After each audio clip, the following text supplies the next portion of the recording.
नमस्कार दोस्तों, जय हिंद, वंदे मातरम। आप सभी का एक बार फिर से बहुत बहुत स्वागत है आपके अपने यूट्यूब चैनल एग्ज़ाम ट्रिकी में। जहां पर दोस्तों आज हम बात करेंगे इंक्लूसिव एजुकेशन का यूनिट नंबर 4। इंक्लूसिव एजुकेशन का जो यूनिट नंबर 4 है उस पर हम लोग बात करेंगे। और ये आपका जो यूनिट नंबर 4 है, इसमें समावेशी शिक्षा के तहत जो भी पाठचर्या की रणनीति बनाई जाएगी, यानी कि जो भी करिकुलर स्ट्रेटजीज बनाई जाएंगी, उन पर हम लोग बात करेंगे।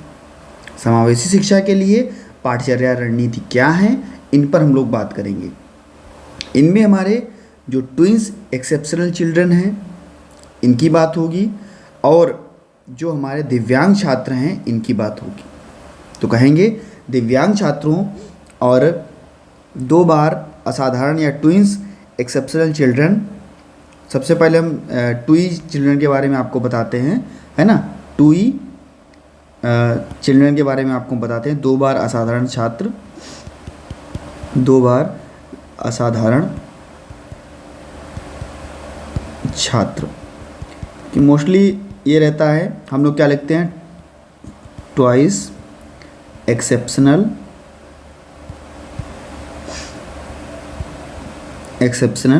स्टूडेंट।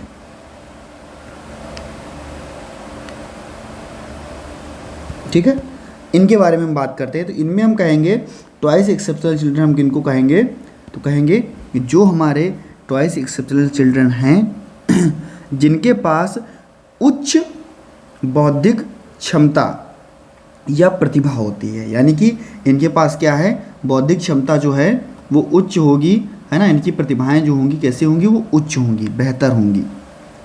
साथ ही दिव्यांगता, उनकी दिव्यांगता भी उनमें होगी, है ना। साथ ही उनमें विकलांगता या दिव्यांगता भी होगी, प्लस सीखने में अंतर भी देखने को मिलेगा। तो ऐसे बच्चे जो हैं वो आपके ट्विंस एक्सेप्शनल चिल्ड्रन के अंतर्गत आएंगे। आपके विकलांगता तो होगी, और उनका जो बौद्धिक जो क्षमता होगी वो भी काफ़ी उच्च होगी, और सीखने में भी अंतर पाया जाएगा विकलांगता के साथ में, दिव्यांगता के साथ में। तो ऐसे बच्चों को हम लोग क्या कहेंगे, ट्विंस एक्सेप्शनल चिल्ड्रन कहेंगे, या हम लोग 2 बार असाधारण छात्र कहेंगे, 2 स्टूडेंट्स कहेंगे। हम कह सकते हैं, एग्जाम्पल देकर के भी मैं आपको बता दे रहा हूँ। मान लीजिए कि बच्चे में क्या है, डिसलेक्सिया है,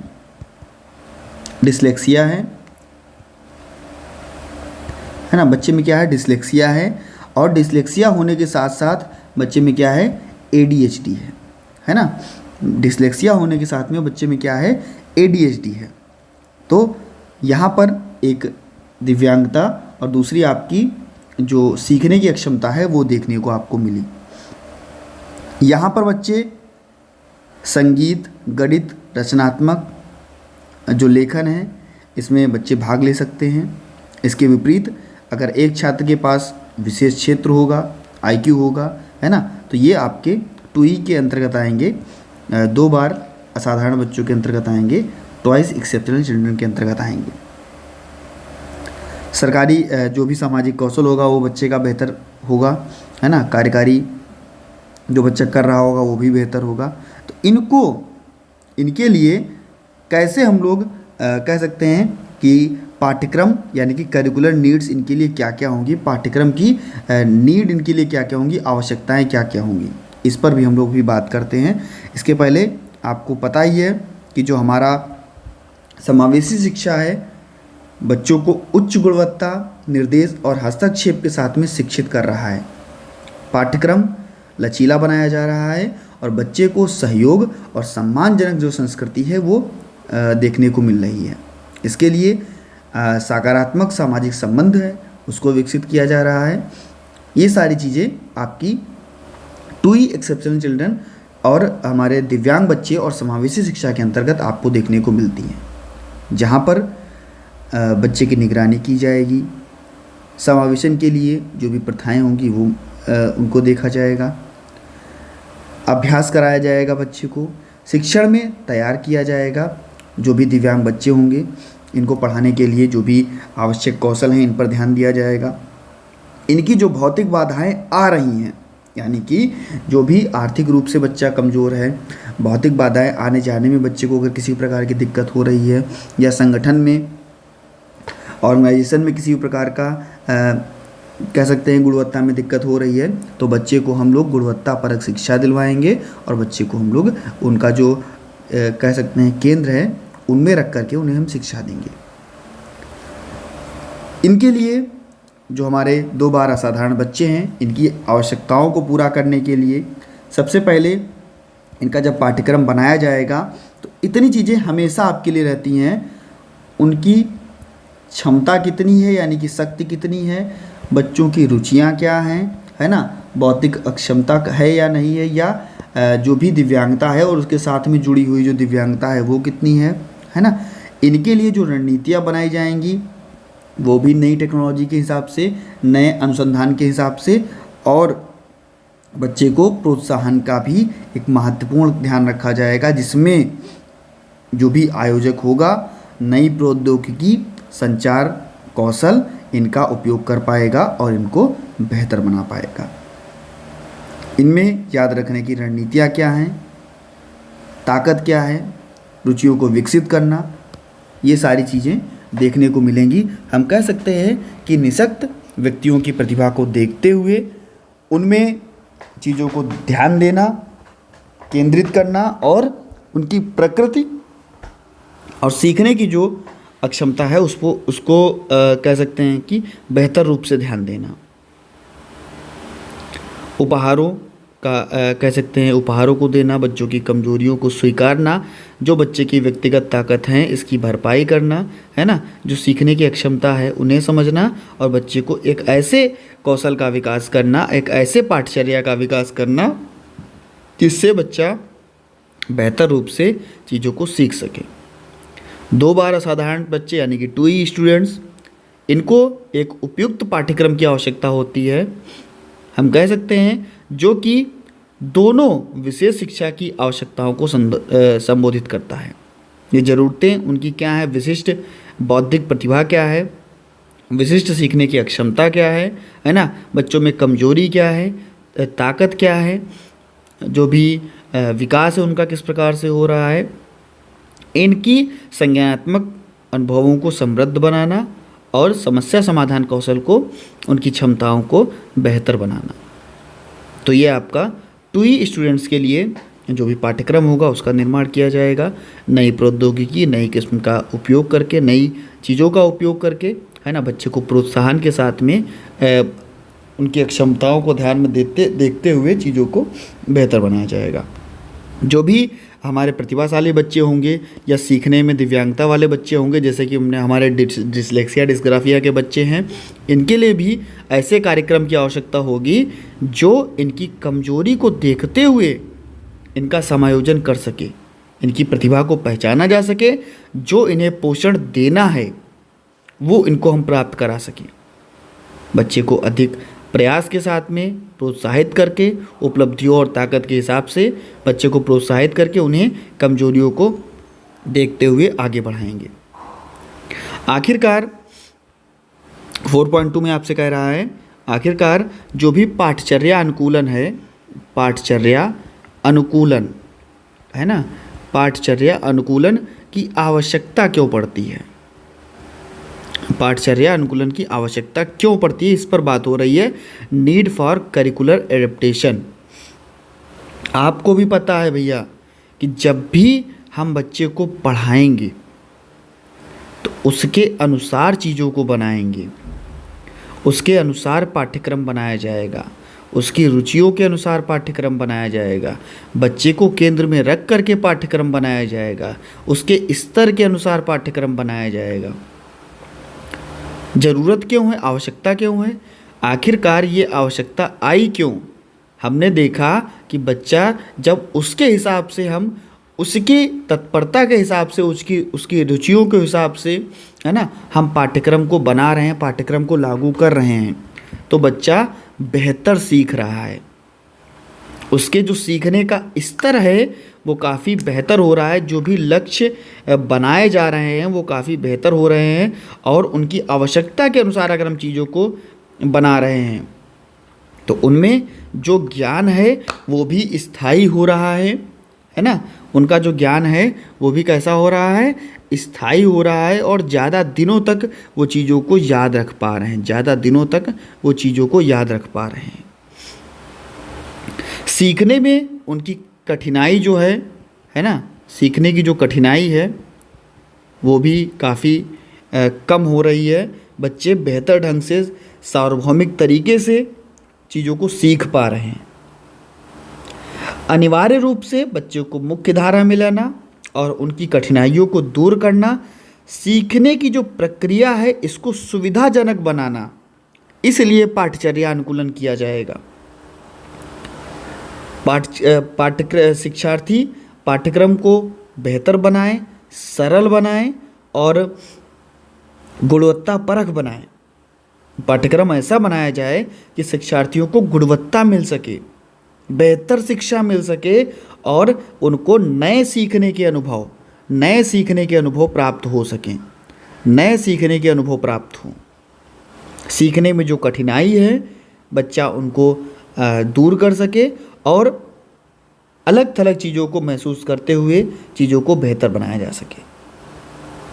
इसलिए आपके पाठचर्या अनुकूलन की आवश्यकता होती है। अनुकूलन यानी कि एडेप्टेशन, पाठचर्या को, जो पाठचर्या पहले बनाई गई थी बच्चों को पढ़ाने के लिए, अब उसमें अनुकूलन करके उसे नए हिसाब से, नई टेक्नोलॉजी के हिसाब से वो बच्चों की आवश्यकता, रुचि और आयु स्तर को देखते हुए पाठचर्या बनाना है ना। तो ये आपका पाठचर्या अनुकूलन की आवश्यकता के अंतर्गत आएगा, जिसमें हम बच्चे को बेहतर बना पाएंगे, उनके अनुसार योजना बनाएंगे, है ना, गतिविधियों को लागू करेंगे और जो भी समूह है इनको हम बेहतर बना पाएंगे। बच्चे के लिए मल्टीमीडिया, सार्वभौमिक डिज़ाइन, है ना, इनका सबका उपयोग करेंगे, जिससे कि बच्चा अपने लक्ष्यों को प्राप्त कर सके, प्राप्त किए हुए लक्ष्य को ज़्यादा दिनों तक याद कर सके, है ना, और जो भी पाठ्यक्रम बच्चे के लिए बनाया जा रहा है उसको बेहतर रूप से, बेहतर ढंग से बच्चा सीख सके। तो इसलिए पाठचर्या अनुकूलन किया जाता है, बच्चे को सीखने के जो अवसर हैं उनको सुविधाजनक बनाना। आपका 4.3 में कह रहा है समावेशन की प्रथाएं क्या हैं। समावेशी शिक्षा की या समावेशन की प्रथाएं, इसी में अनुकूलन होगा, इसी में आपका एकोमोडेशन होगा जिसको हम लोग आवास कहते हैं, और इसी में आपका मॉडिफिकेशन होगा जिसको हम लोग क्या कहते हैं, संशोधन कहते हैं। यानी कि एडेप्टेशन, एकोमोडेशन और मॉडिफिकेशन, इसकी बात कर रहा है। तो हम कहेंगे समावेशी शिक्षा में अभ्यास, अनुकूलन और संशोधन ये शिक्षा के एक बेहतर पहलू हैं। छात्रों के लिए सुलभ और सहायक वातावरण को बनाना, इनका सभी का काम है आपका एडेप्टेशन, एकोमोडेशन और मॉडिफिकेशन का, यानी कि अनुकूलन, आवास और संशोधन का। समावेशी अभ्यास कराना, है ना। समावेशी अभ्यास में ऐसे वातावरण को जानबूझकर बनाना जिससे छात्र बेहतर सीख सकें, उनकी क्षमता और अक्षमता को ध्यान में रखते हुए छात्रों के अपनेपन, जुड़ाव, है ना, भावना को बढ़ावा देना। भौतिक वातावरण, पाठ्यक्रम और निर्देशात्मक रणनीतियां हैं, इनको परिवर्तित करके शामिल करना। अनुकूलन के अंतर्गत मैंने बताया कि आपने जो भी चीज़ें थी, जैसे बच्चे को पढ़ाना है तो बच्चे के माहौल में बदलाव करके, उन्हें छोटे छोटे चरणों में तोड़ करके, विजुअल एड्स का प्रयोग करके, दृश्य श्रव्य सामग्रियों का प्रयोग करके, बेहतर रणनीतियाँ बना करके चीज़ों को बच्चे को अनुकूलित किया जाए, बेहतर बनाया जाए। इसके अंतर्गत आपका कह सकते हैं कि जो भी पाठ्यक्रम पढ़ाया जाए बच्चे को बेहतर ढंग से पढ़ाया जाए, अनुकूलन करके पढ़ाया जाए, जिससे कि बच्चा बेहतर सीख सके। ऐसे ही बच्चे को हम कह सकते हैं एकोमोडेशन, इसके अंतर्गत जिसको हम कहते हैं आवास, इसके अंतर्गत एक छात्र के पाठ्यक्रम या सीखने के माहौल तक पहुँचने के तरीके को बदलाव लाया जाए। जो भी सीखने का माहौल है, इसके पहुँचने तक का जो तरीका है उसमें बदलाव लाया जाए।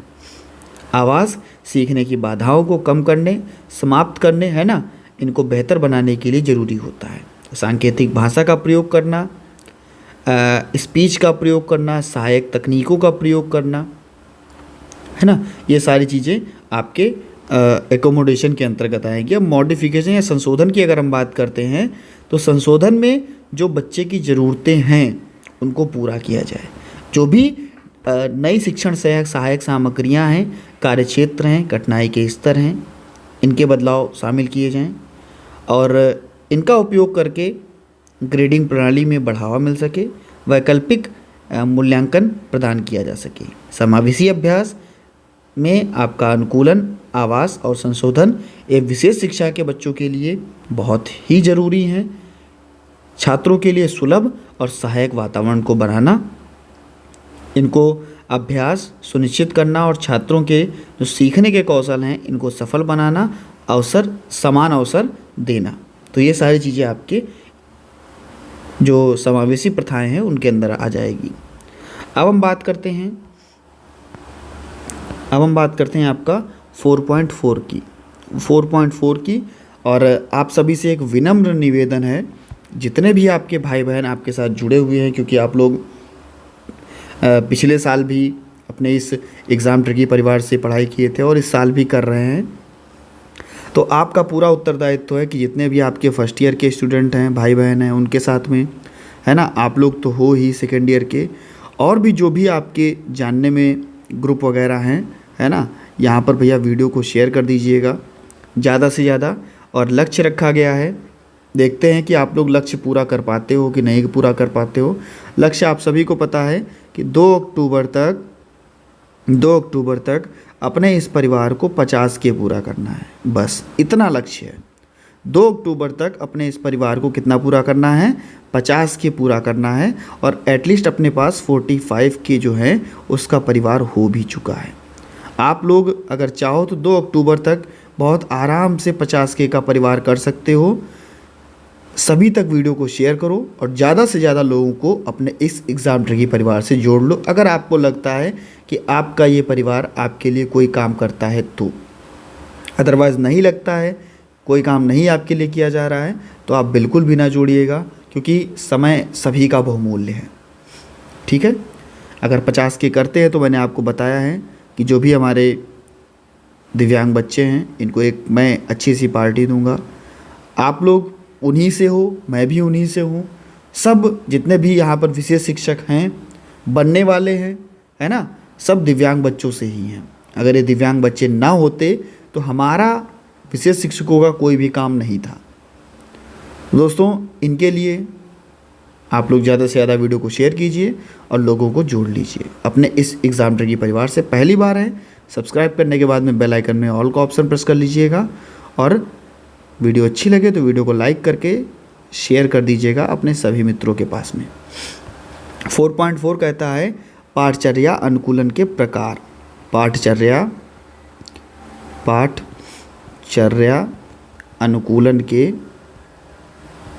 अनुकूलन के प्रकार। पाठचर्या अनुकूलन के प्रकार, इस पर बात होगी। आखिरकार पाठचर्या अनुकूलन के प्रकार क्या हैं?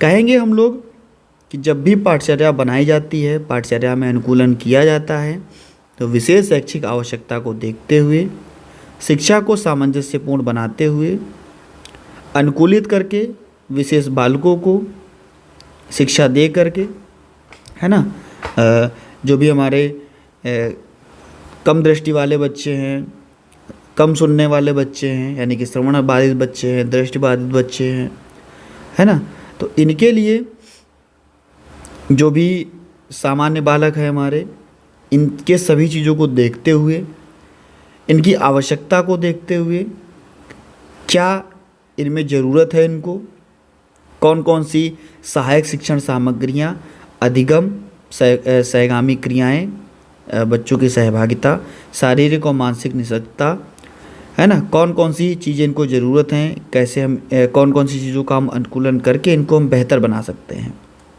तो इसके अंतर्गत आप कहोगे सर, चाहे कोई भी हमारा आयोग आया हो, चाहे माध्यमिक शिक्षा आयोग आया हो, है ना, जहाँ पर बात की गई कि विद्यालय, कक्षा, पुस्तकालय, है ना, प्रयोगशाला, कार्यशाला, खेल के मैदान, है ना, ये सारी चीज़ें बच्चों के जीवन के लिए बहुत ही उपयोगी हैं, और जहाँ पर बच्चा औपचारिक और अनौपचारिक रूप से चीज़ों को सीख सकेगा, पाठ्यक्रम को बेहतर बना सकेगा, और जो जीवन के पक्ष हैं बच्चे के वो प्रभावित हो पाएंगे, शारीरिक, सामाजिक, है ना, चाहे वो एक हमारा निःशक्त बच्चा हो और चाहे हमारा सामान्य बच्चा हो। इसमें पाठ्यक्रम को कैसा बनाया जाएगा? लचीला बनाया जाएगा। कैसा बनाया जाएगा? लचीला बनाया जाएगा। यानी कि पाठ्यक्रम को ऐसा बनाया जाएगा, लचीले का मतलब ये थोड़ी ना है कि मोड़ के उसको फोल्ड कर दो, ये नहीं, पाठ्यक्रम ऐसा बनाया जाएगा जिसमें बच्चे के पढ़ने के हिसाब से प्रयोगात्मक कार्य, इनमें सब में चीज़ों को अनुकूलित किया जाए।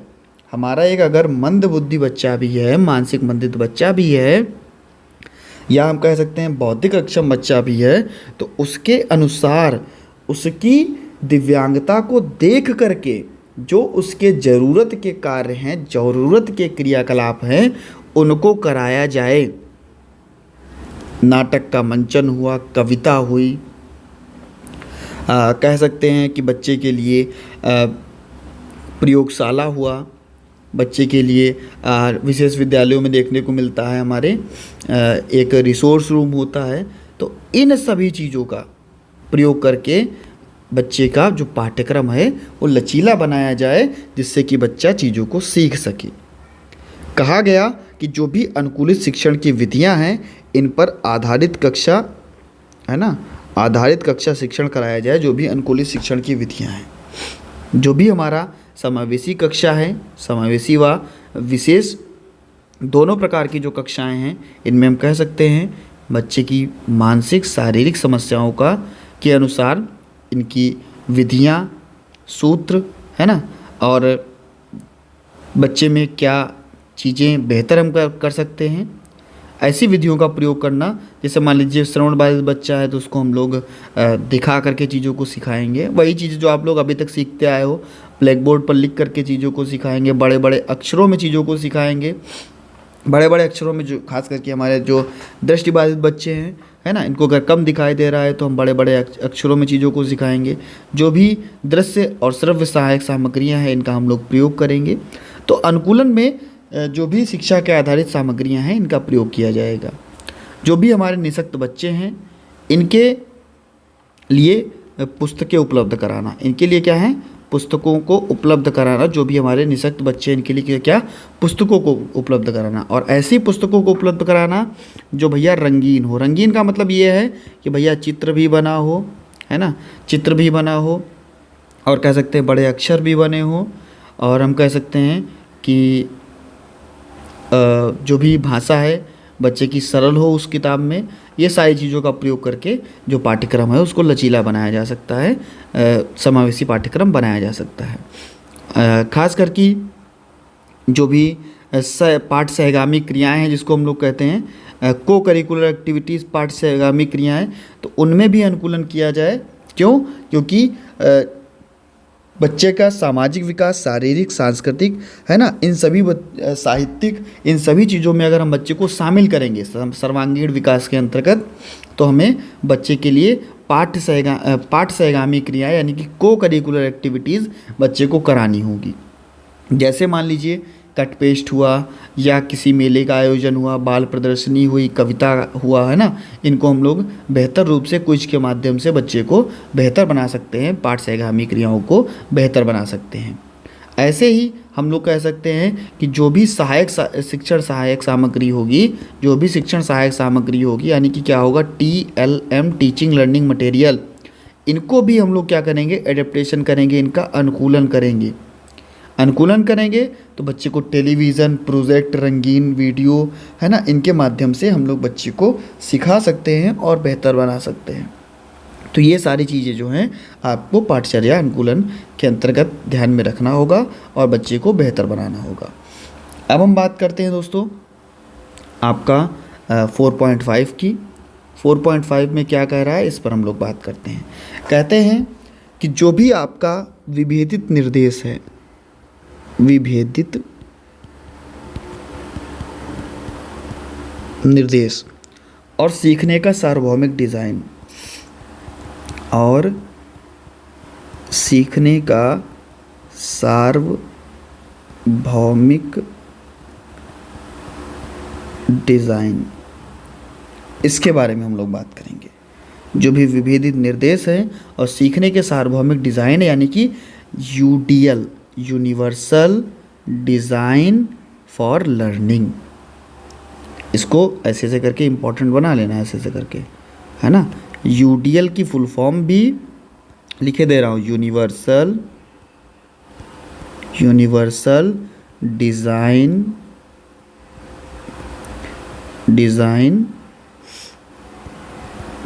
Of learning. जो सार्वभौमिक डिज़ाइन मॉडल है ना, उसकी हम लोग बात करेंगे, जहाँ पर विभेदित निर्देश शिक्षण के लिए एक दृष्टिकोण के रूप में, जिसमें व्यक्तिगत ज़रूरतें, रुचियाँ, क्षमताएं, इनको पूरा करके निर्देशों को शामिल किया जाएगा। जो भी बच्चे की सामग्री होगी, मेल सामग्री होगी, प्रक्रिया होगी, डिज़ाइन होगी, इनको संशोधित किया जाएगा और एक ऐसा यूडीएल यानी कि ऐसा एक सार्वभौमिक डिज़ाइन लागू किया जाएगा जो बच्चे के लिए कैसा हो, आप कहोगे सर बच्चे के लिए लचीला हो, जो बच्चे के लिए लचीला हो, एक सुलभ वातावरण, सीखने का सुलभ वातावरण मिल सके, और जो भी शिक्षकों की ज़रूरतें हैं इनको पूरा करने के लिए अनुकूलित किया जा सके। एक ऐसे वातावरण को, एक ऐसे सार्वभौमिक डिज़ाइन को लागू किया जाए जहाँ पर बच्चा ध्यान केंद्रित करे, विविधता को संबोधित कर सके और अभिव्यक्ति का जुड़ाव कर सके, चीज़ों को समझ सके, सामग्रियाँ और पहुँच जो हैं उसका विकास हो सके। इसके लिए छात्र एक मजबूत तरीके से शिक्षक पढ़ाने और विश्लेषण करने में प्राथमिक सूत्र और दस्तावेजों को प्रयोग करें। वीडियो क्लिप हुआ, ऑडियो हुआ, पढ़ाई करते समय बच्चों में जो कठिनाइयाँ आ रही हैं उनको बेहतर बनाएं। बच्चों के लिए मानचित्र, चार्ट, चलचित्र, इनका उपयोग करें और बच्चे की जो पसंदीदा गतिविधियाँ हैं उनको कराएं, उनके अनुभव और उनको नए नए करने के अवसर प्रदान करें।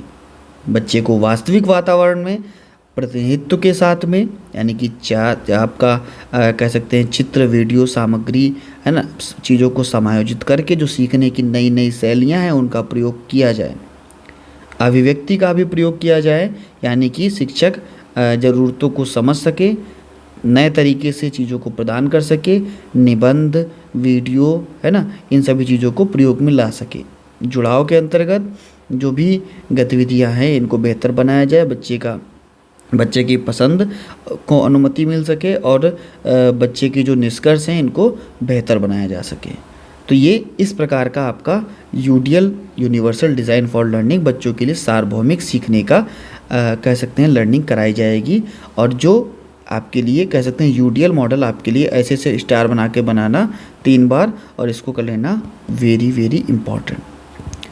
तो मिलता हूँ दोस्तों नेक्स्ट वीडियो में। यहाँ पर जो अभी आपका 4.5 बहुत इम्पॉर्टेंट था, इसके बाद में आपका 4.4 भी आपका इम्पॉर्टेंट था। एडेप्टेशन, मॉडिफिकेशन, एकोमोडेशन वो आपके लिए इम्पॉर्टेंट हमेशा ही रहता है।